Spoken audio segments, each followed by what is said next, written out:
He sits across from you and says it plainly. I know I do this. I pull away when things get real. I shut down instead of talking. You almost feel relieved. Finally, the words you've been waiting for. And then 2 weeks later, the same silence, the same distance. If that's happened to you, you're not imagining a contradiction. This is actually the most common part of the pattern, and today we're breaking down exactly why. Watching someone describe their own avoidance with total accuracy and then repeat it anyway doesn't mean he was lying to you in that conversation. Understanding a pattern and having the capacity to interrupt it in the moment are two different skills, built in two different ways. By the end of this, you'll know exactly what separates them and what to watch for instead of listening for the right words. Here's what makes this so disorienting. Insight feels like proof. When he says, I know I do this because of how I grew up, it sounds like awareness should lead somewhere. And it's not a performance. Most people don't reach for that kind of specific, accurate language unless they've actually sat with it.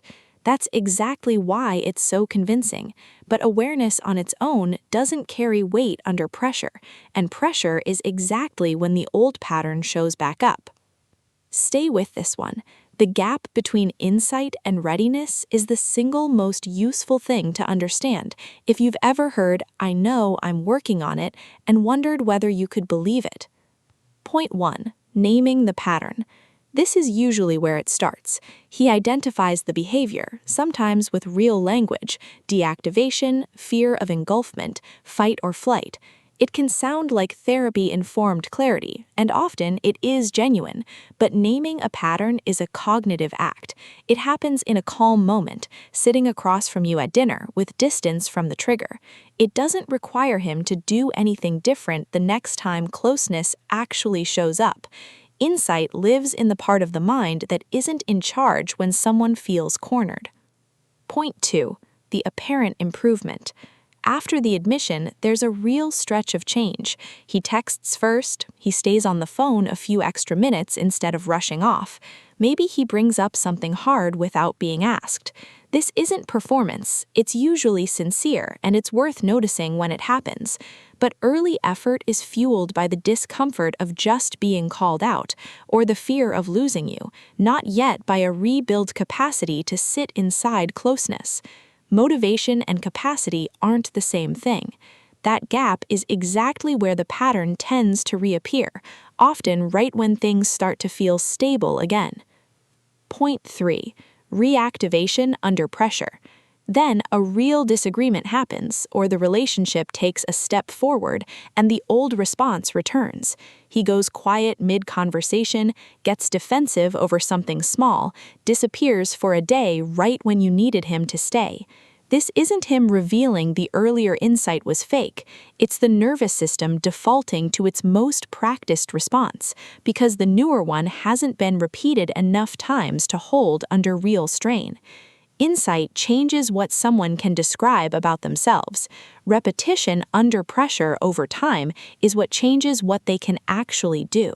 So if you're trying to figure out whether he's actually changed, stop weighing the accuracy of what he says about himself. Weigh what happens the next time it gets hard.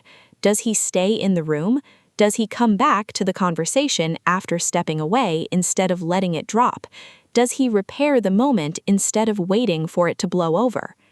There's one more thing worth separating out here. Naming a pattern and taking responsibility for it aren't automatically the same act either. I know I do this can be honest self-awareness, or it can quietly become a way to explain the behavior instead of change it, a soft kind of permission to keep doing it because it's already been labeled. The difference isn't in the sentence, it's in whether the same conversation or the same rupture plays out differently the second time. An honest admission can be completely sincere and still not be evidence that he's ready. Those are two different questions, and it's worth not collapsing them into one. This isn't true of every avoidant person forever. Capacity can be built, but it's built through repetition under real conditions, not through one accurate sentence about himself. If you've noticed him circling back even after real distance, reaching out, testing whether the door is still open, that's a different stage of this pattern, and it's exactly what the next analysis decodes. I'm Attachment Decoded, and I'll see you in the next analysis.